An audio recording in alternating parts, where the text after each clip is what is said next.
papakita rin natin kung mabilis ba talaga pag-connect ang ASMAX F1 Pro Intercom. Hi Max! Here. Speaking. Group mesh. Okay.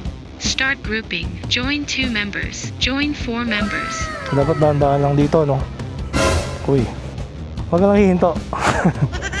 Kailangan lang may momentum. 4 na scooters ang gagawa natin ngayon ng 4-way comparison. Halos nasa tayo, konti na lang. Tok-tok na ng pinakamataas na. Balik tayo dito. Kasama natin si Mrs. Katingin.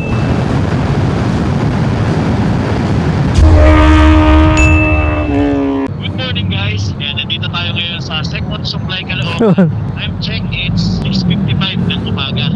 Yan, medyo marami nang sasakyan. At ngayong araw, meron tayong ride. Papunta tayo ng Maligo, Pangasinan. Ito kasama natin. Alam mo kilala na itong mga to. Yan, si Joe Moto. Ang gamit niya yung X-Max at si Kenji. Hello.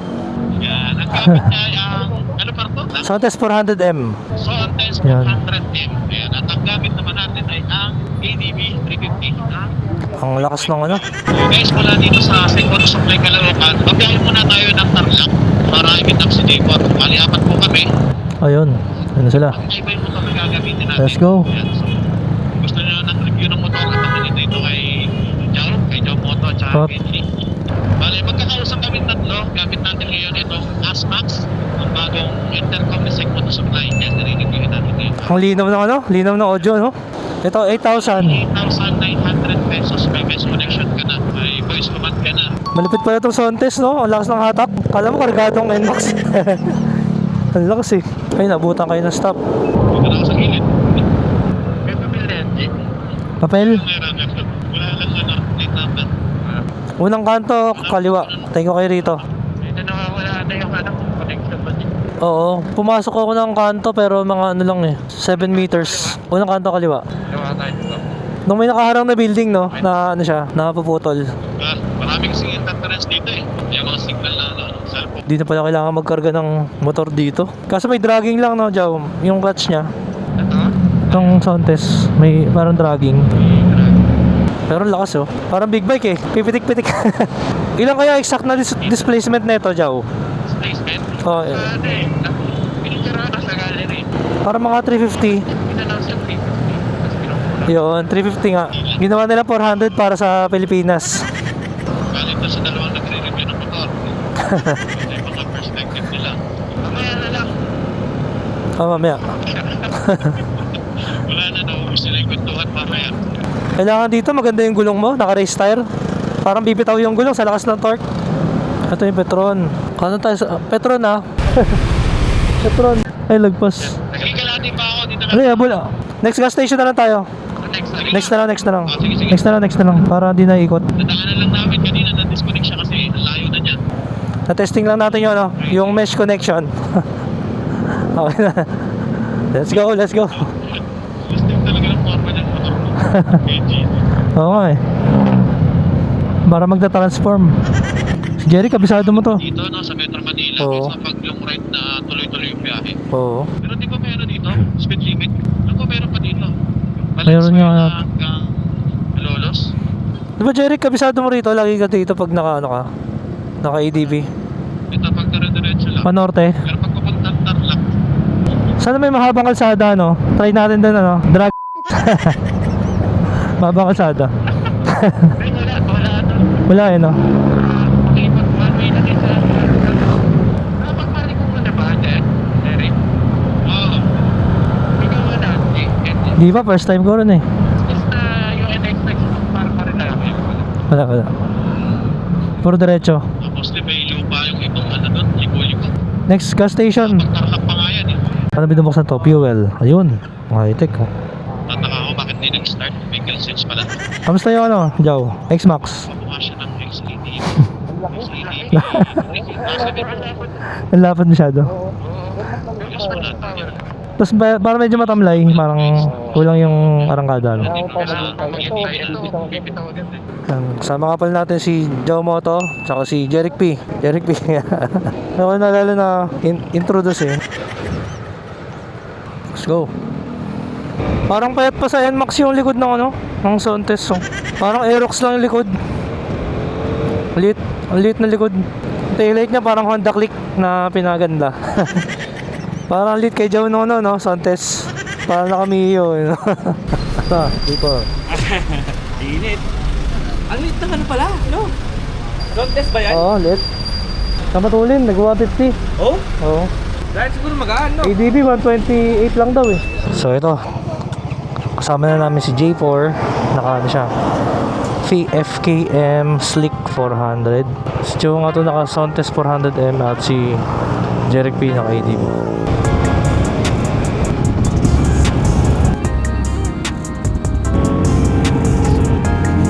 Ganda. Grabe, ganda rito. Nakakamiss yung twisties.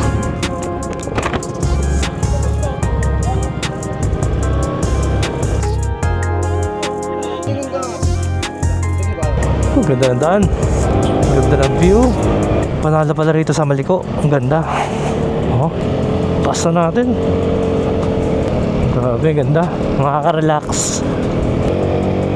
Ang taas na natin. Nakakalula na. Sobrang taas, oh. Mahirap bumiyahe dito pag bumabagyo. Kasi pang mag-landslide. Ganda, oh. Wow. Sumahal.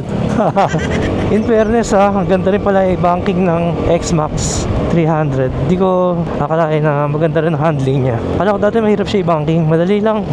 Talagang sanayan lang.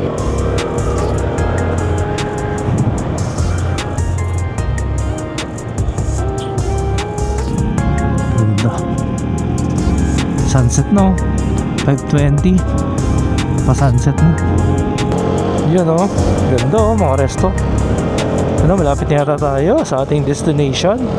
Ganda. Parang nagpunta ng Baguio pala dito. Lamig. At least dito, hindi crowded. Sa Baguio kasi sobrang crowded na. So dito marami rin twisties. Diner's deck. Ay! Ang ganda ng performance ng X-Max. Ano nang masabi sa kanya? Dami tambayan, ah. Ganda.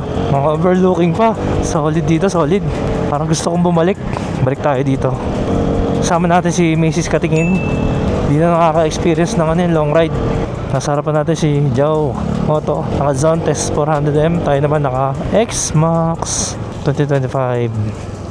Tapos pag nandito ka na, after mo dito, pumunta ka na rin ng Baguio. Kasi konti na lang Baguio na. Ito na yata tayo. Lapit na. Lamang na lamang na ADB, no? Lamang na lamang.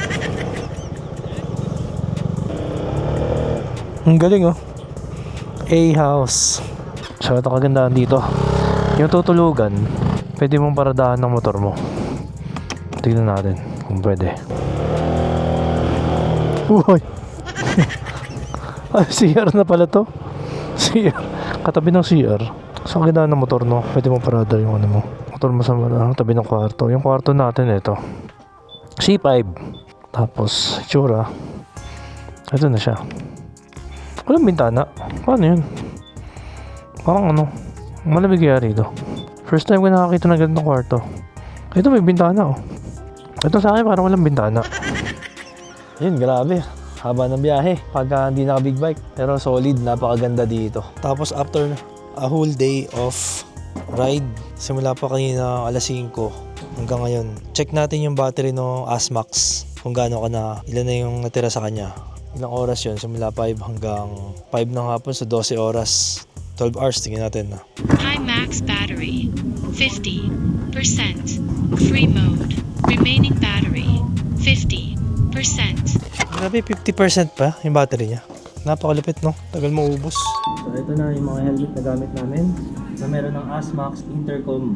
So ganito yung gagawin natin para mag-pairing itong apat at papakita rin natin kung mabilis ba talaga mag-connect ang Asmax F1 Pro intercom. High max battery, 100%. Group mode, high max battery, 60%. Group mode. High max battery, 60%. Group mode.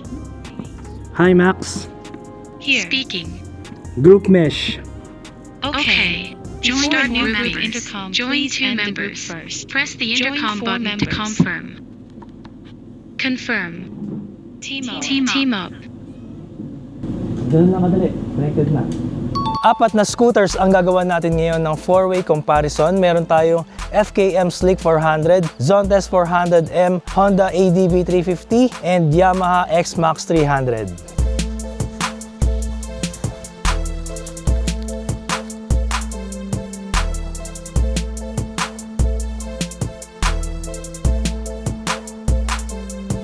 Sa FKM Slick 400, kitang-kita naman natin na malaki siya at medyo may hawig siya sa jet ski. Pero kita mo naman, ang ganda ng headlight niya. Unang napansin ko, meron siyang tatlong projector headlight. Pag projector, malakas ang bato ng ilaw. Tsaka merong cut-off, hindi nakakasilaw sa kasalubong. Tapos meron siyang DRL dito. Pailawin natin. So, ito yung kanyang DRL. So, kahit maliwanag, kaya nga DRL, di ba? Daytime running light. Kahit gaano kaliwanag ang paligid, kitang-kita pa rin siya. Auto headlight siya. Ito lang una gumagana sa kanya sa baba. Pag nag-high, lahat ilaw na yan. Yan. So, naka-high beam tayo. And kitang-kita, malakas at maganda yung headlight niya. Turn signals, naka-LED na rin. As well as the taillight niya, lahat LED. And then, ayan, meron siyang 4-valve liquid-cooled engine. Ang radiator niya naman, maganda, nandito sa baba. So, kaparehas na mga Yamaha T-Max and mga XADV 750, mga high-end na Maxi Scoot, kaparehas kasi mas maganda yung kuha na hangin kapag nandyan yung radiator. Yung panel niya naman, naka-TFT display siya. Medyo maliwanag lang ngayon, kaya mahirap makita. Meron pa siya accent dito na LED na ilaw. Tachometer or RPM niya, analog as well as the speedometer. Napakalaki ng panel, kaya ang daming information na makikita mo dyan. Switches niya naman, not bad. Meron tayo dito hazard, kill switch. Tapos dito yung signal light, yung high beam, low beam. Meron siyang passing button dito. Adjustable brake levers, left and right. Ang isa sa similar sa apat na scooter na to ay lahat sila mayroong keyless ignition. And dito meron siyang glove box. And ito yung tsura ng kanyang remote. Parang pang kotse, no? Yan. So nakikita ko dito, ang galing meron siyang button para sa alarm, unlock, at dito meron siyang pang open ng U-box. So try natin kung ma-open. Wow! High-tech! Diba? Ang ganda nun Ang ganda ng feature na yun. Nawala sa ibang scooter So pagdating sa pagiging high-tech, +1 kay Slick dahil dun sa function na pwede mong i-open yung U-box. For example, may naiwan ka, pwede mong ipakuha. Napapansin ko napakahaba ng U-box niya. Kaso nga lang, makikita natin, dito lang siya malalim sa part na to at dito mababaw lang. So sa tingin ko, kasya lang dito yung tabo helmet, hindi rin kasya yung half face. Or ewan ko lang dito yung half face na 3/4. Pero may purpose kasi yan. Mababaw siya dito. Di ba? Bukod sa dito yata yung battery, dito naman dumadaan kasi dito is yung pwede natin tanggalin to para ma-reveal natin yung intake inlets niya. Dahil doon dumadaan yung intake tube papunta sa airbox. Makikita nyo yung intake tube dito. At yun, yung snorkel doon, yung intake tube, dire-diretso yan doon. So ginawa nila, siguro, alam nila binabaha tayo dito. Gano'ng kataas? Imagine, hanggang dito. Basta huwag lang abutin itong intake niya. Kaya niya lumusong sa baha. So very good sa Pilipinas na laging binabaha. Dito sa Slick 400, pansin natin yung kanyang calipers napakalaki. So maganda yun kasi mabigat yung bike. So dahil malaki yung caliper, kayang-kaya niya. However, yung disc brake niya, caliper ay single lang. So sana ginawa nilang dual kasi medyo mabigat tong bike. So yun lang ang napansin ko dito. The rear is also disc brake. Mas mataba naman yung shock nito sa Zontes. At again, preload, adjustable siya. Wheel and tire is 120 by 14. Pagdating naman sa rear, 150 ang lapad by 13. Kaya medyo mukhang maliit yung gulong para sa kanya. Dahil ang laki ng body talaga. Yung upuan naman niya, makikita natin na ang taas ng passenger na upuan at ang lapad at ang lambot. Subukan natin yung upuan niya. Gaano kataas ang seat height ng passenger. So ito. Kitang-kita natin ang taas. Sobrang taas ng height niya. Pero maganda yung foam, malambot. Pero pag sumakay ka dito, yung driver mo, andito lang yung ulo. So kitang-kita mo yung paligid. Sobrang taas niya. Visibility. Again, medyo awkward sa iba pag sobrang taas. Tapos pag rider naman, ayan, sobrang baba naman niya. Kaya yung passenger sobrang taas dito. Pero ang maganda rito, dahil nga mababa yung upuan at yung compartment under seat storage ay binawasan nila. Ang resulta naman ay napakababang seat height. Pwede sa mga short riders or lady riders. So bilang isang short rider, try natin ang seat height. So ayan, medyo may kabigatan lang siya. So try natin yung seat height niya. Wow, ang baba. So hindi naman natin siya flat foot. Pero konting-konti lang yung pagka-tiptoe natin sa kanya kasi malapad yung upuan. Pero kung di malapad yung upuan nito, tiptoe natin to. So yung seat height niya, para mataas lang ng konti sa Rebel, 500. So ganun ang kagandahan. So pag nakupo ka dito, para kang nasa mga easy rider, sa mga cruiser, ayun o. Pwede kang mapak dito. Ang layo. Ang layo, may sandalan ka dito. So dapat dito naka straight body. Pati yung korte ng manibela niya. Talagang relax na relax ka dito. Chill ride and pwede sa long ride. Maganda yung visibility ng mirror, malaking side mirror niya. Tapos dito meron ako nakitang USB port, type A. Ayan, so maganda rin yun dahil nilagyan na nila ng charging port. Ito naman kanyang ignition switch. So classic din ang kanyang ignition switch, napakalaki pa. Yun yung on, and kung gusto mo open yung gas tank. And then ito siya, and then yun, medyo matigas yung pagsara. Ayan siya, meron siyang glove box dito, glove compartment. Napakalaki, ang lalim. Grabe yung lalim mo, kasi yung kamao ko, kakalog-kalog po. So magandang ginawa nila dito And that's it for the FKM Slick. So dito naman tayo sa Zontes 400M. Isa sa pinaka-controversial at pinaka-nakaka-excite na scooter sa segment na to. Kasi parang kakaiba yung ginawa niya. Unang-una, controversial siya dahil hindi naman talaga siya 400cc. I think around 350. Pero ni-round off nila to 400 para maging expressway liga sa Pilipinas. Tsaka ginawa nila 400 yung pangalan. At isa pang nakaka-excite dito kasi ang lakas ng power niya. Yung body niya parang NMAX lang. Parang 150cc body and chassis lang siya. Ang pakiramdam dito, nung una ko sinakyan, para ka nakasakay sa kargadong scooter. Ganun ang pakiramdam. Ang lakas ng torque. Hindi pa siya naka-sport mode, pero ang lakas na. Kaya nakakatuwa dito. Tapos yung taillight niya, yun na parang click na ginawang T-Max, pinaghalo. LED na rin siya. Tapos, ang nakakatuwa dito, high-tech siya. Nakikita nyo naman yung kanyang remote. Hindi siya conventional remote. Para siyang sport watch. Dito yung battery sa likod. And, ayun, pwede mo siyang ilagay sa wrist mo. Diba? Additional forma. Tapos, syempre, keyless na nga yan. Kakaiba, wala siya ditong ignition switches. Nasa kanan yung switches niya. Para ma-power on mo siya, hold mo lang dito. Yun. So, medyo maliwanag kasi kaya hindi siya doon nakikita. Ayun, lumabas yung Zontes logo. Ang ganda ng resolution. Full color TFT display at lahat makikita mo sa kanya. At ang maganda pa dito, yung DRL niya. Kapag nakapatay pala yung makina, hindi may ilaw. Yung DRL niya, para siyang para siyang robot or Gundam. Ayun, ang lakas pati. Ang lakas ng DRL. Talagang kahit sa malayo, kitang-kita. Ito pinaka nagustuhan ko dito. Kasi parang sa mga R1, ganun. Tapos yung headlight niya is nandito. So parang may pagka-Yamaha. Diba? Sa MT O9 SP, ganun na ginawa nila. Yung headlight nasa parang noo. Tapos, ito yung parang mata niya. Ito, nilagyan pa nila ng bibig, diba? Yung oh. Oh. Diba? Parang galit na robot eh. Tapos dito yung headlight. So ito yung headlight niya. All LED na rin siya, including the taillight. LED na, ayan. Galing, diba? When it comes to the switches, napakaraming switches. Oh, malilito ka. Sobrang daming switches na pinagkasya-kasya sa kanya. And dito meron tayong eco mode. So pag naka-eco mode tayo, magiging letter E yung sulat dyan sa panel. Pagka naka-S, magiging sport mode. I-deactivate mo lang yung eco button, magiging sport mode na siya. Meron tayong kill switch. Makikita natin, try natin yung fuel. Pinas natin dito yung kanyang fuel. Ang bilis ng response, sobrang crispy. Pagkapindot, open ka agad. Tapos may tali siya. Kaya nakita niya meron siyang tali. Para hindi mawala yung takip. Diba? Ang ganda pa. Naisip pa nila yun Under seat storage, wala ka naman masyadong malalagay. Maliit yung kanyang under seat. So siguro isang helmet kasya rito. Tapos meron siyang tools dito sa gilid. May compartment na maliit. So ito airbox niya. Conventional CVT pero napakalaki ng CVT niya. Hindi siya basta CVT na kagaya ng sa mga Aerox NMAX Talagang CVT siya na 400cc ang laki at haba. Pagdating naman dito sa kabilang side, makikita nyo ang napakalaking exhaust. Sobrang laki exhaust. Kung titignan nyo sa body niya, kasi laki ng body yung exhaust. Kasi nga, di ba? Almost 400cc naman talaga yung makina, kaya malaki exhaust. And sa likod naman, malaki yung disc niya. Ayan yung kanyang brake caliper. Dito naman hahanapin mo ngayon yung fan. Wala siyang radiator kasi nasa harapan yung kanyang radiator. So, conventional, big bikes, scooters na malalaki, gaya ng XADV and T-Max. Maganda yung lagay nila sa harap. Mas maganda yung cooling, tsaka malaki yung radiator. Meron siyang J1 calipers na kaparehas sa mga CF Moto. Yung shocks niya naman, meron siyang preload adjustment sa ilalim dito. Dual shock pero payat ang kanyang rear shock. Ito ko naman sa inyo yung kanyang seat height. Medyo mabigat siya para sa maliit na scooter. So yung seat height niya medyo mataas, pero mas mataas lang ng konti sa Aerox. Halos malapit na sa Aerox. Ramdam mo na mabigat pala siya. Parang big bike din yung weight. Pag ginaganon mo, hindi siya kasing gaan ng mga NMAX Aerox. Mas mabigat to. Definitely.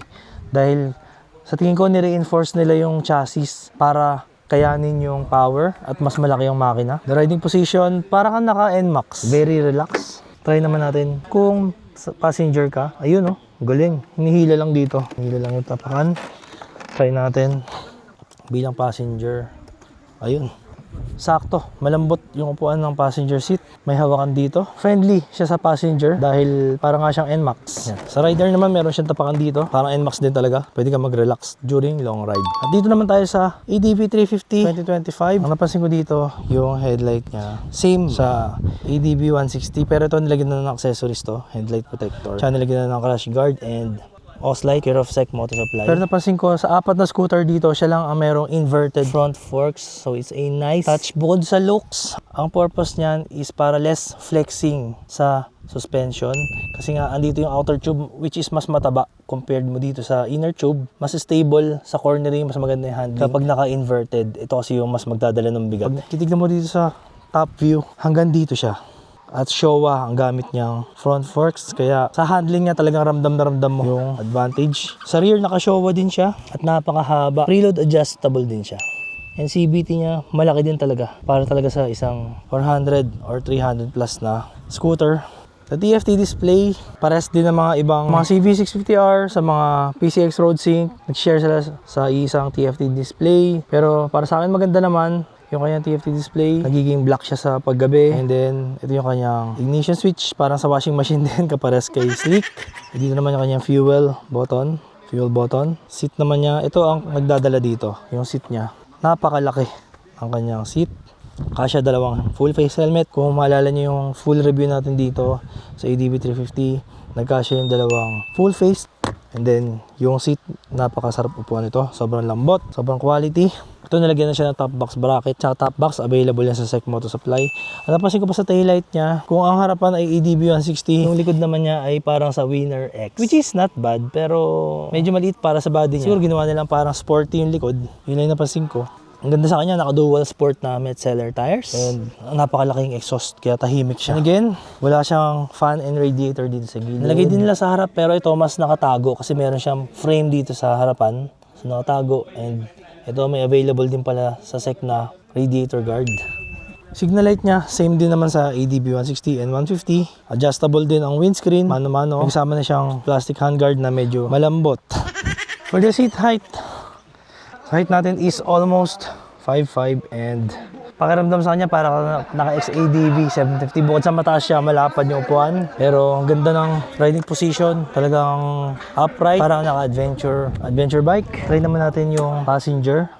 Ang pakiramdam maging isang passenger sa kanya. And ayun, mataas din. Parang kay Sleek 400, mataas ang pwesto ng passenger.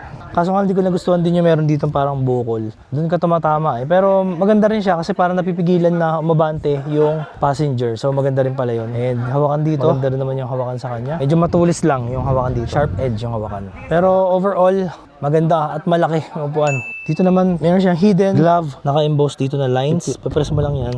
And then, ayan, may marireveal sa'yo na lagayan. At medyo malaki din. Kasya yung cellphone dito. Tapos meron siyang Type-C charger sa loob.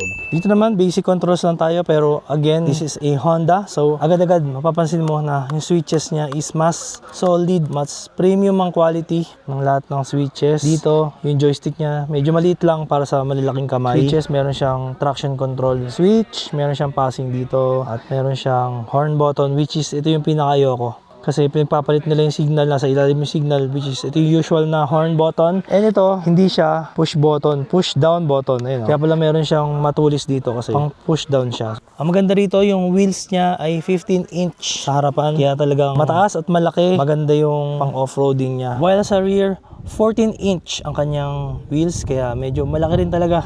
Saktong-sakto para sa kanyang body. At ginawa nilang 14 para hindi pa tumaas ng sobra yung seat height niya. Naka-Nissin brake calipers naman tayo dito.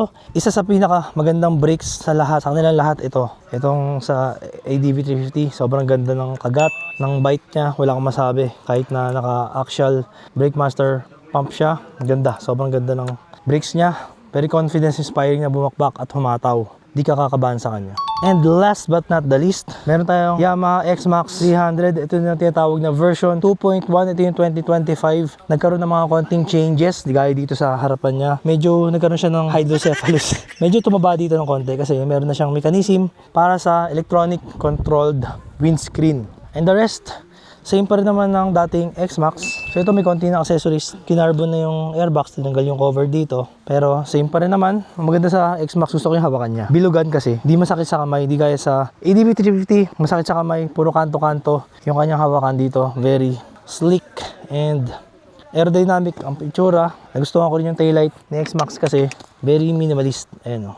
Ang forma talaga ng taillight niya. Tapos yung DRL naman niya, di ba? Ayan o. Pa-letter X, sobrang pogi din. Gusto ko yung forma niya yan. And again, ito, yung radiator niya, nasa harap na rin siya. Tapos maganda, mahaba yung fender niya rito. Pangsalo ng putik.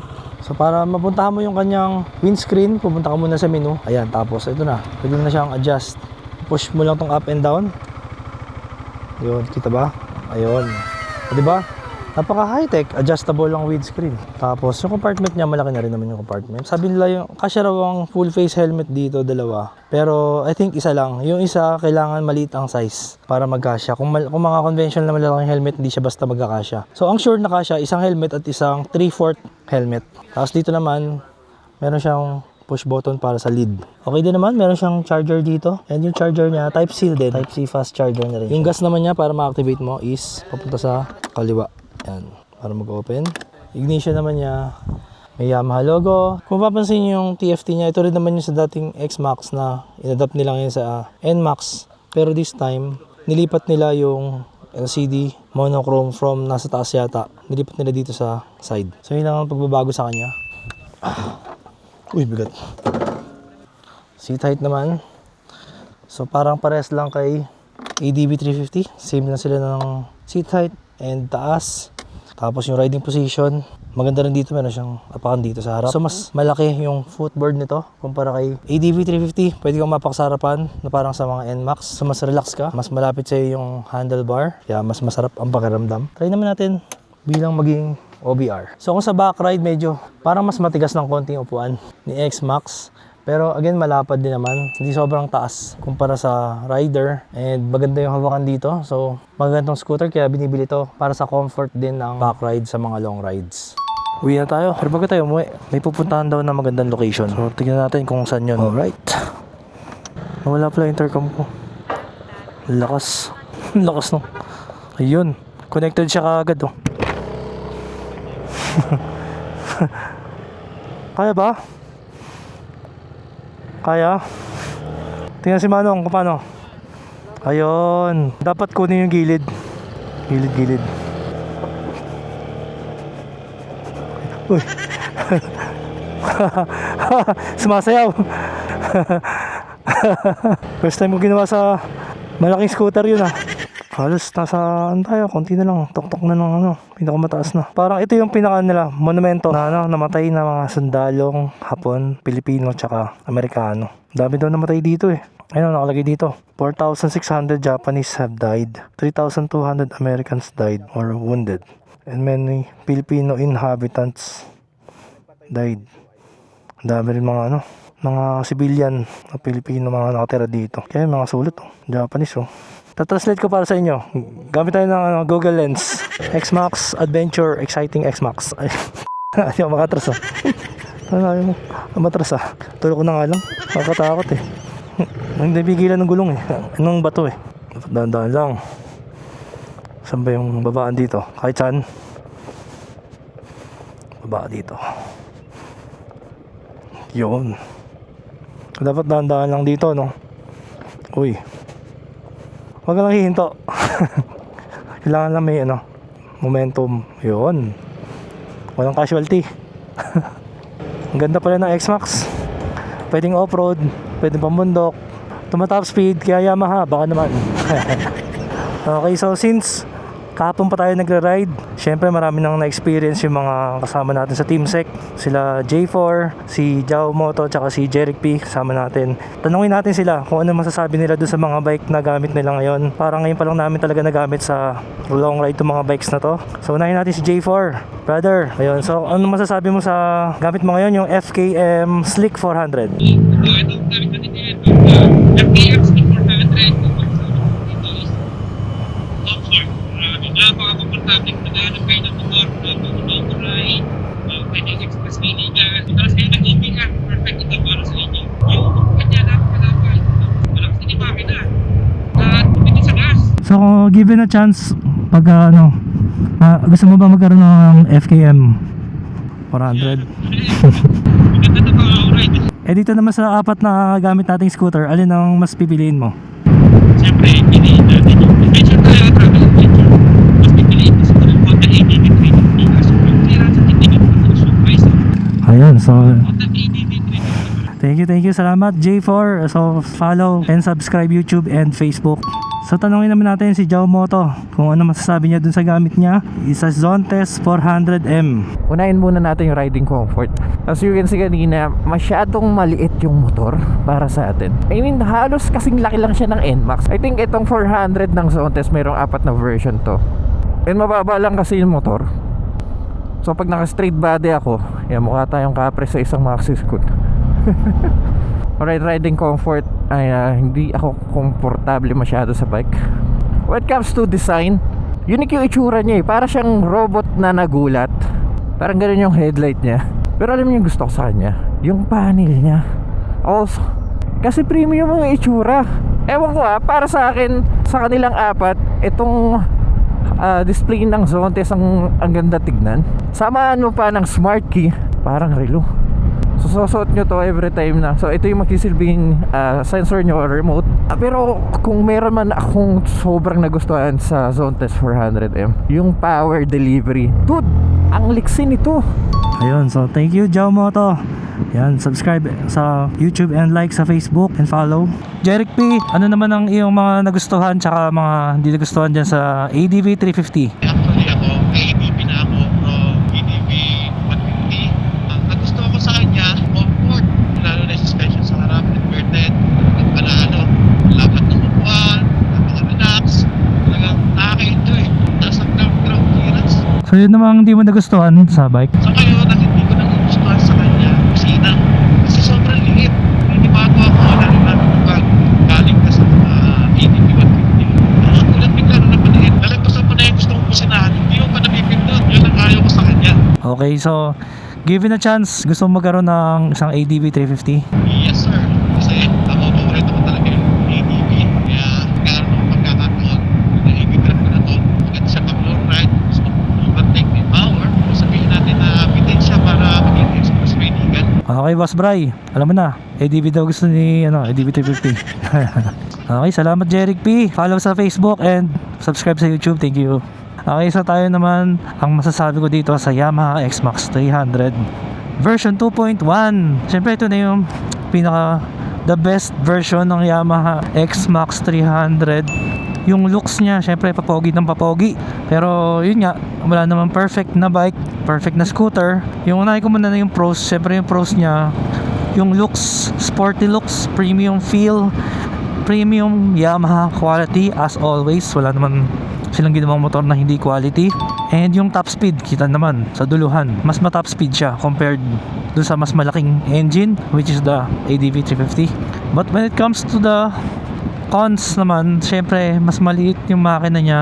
So sa kada take off mo from stop, kailangan mo lagi mag full throttle para ma-achieve mo yung magandang hatak sa kanya.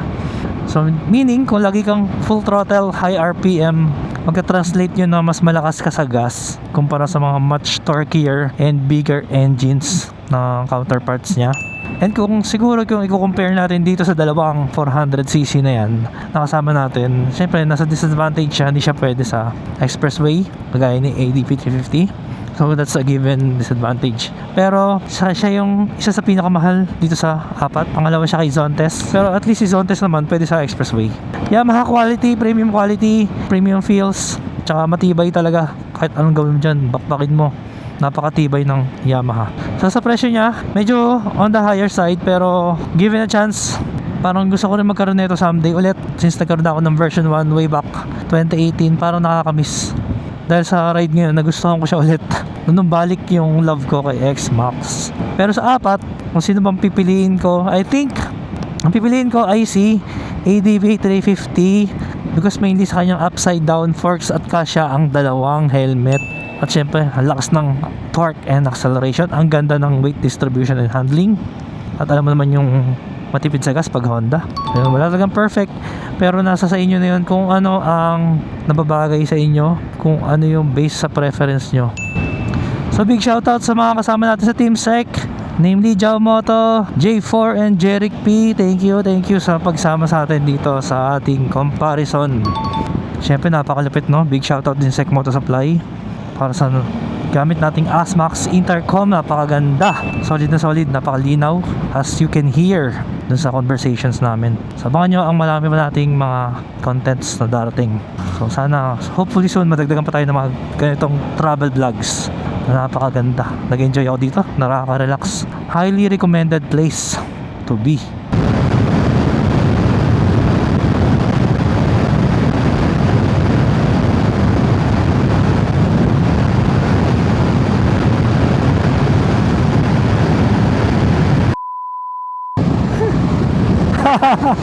May tamawid na may bakal eh.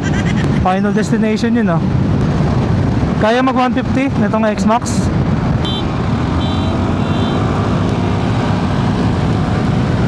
Ang sa Santes.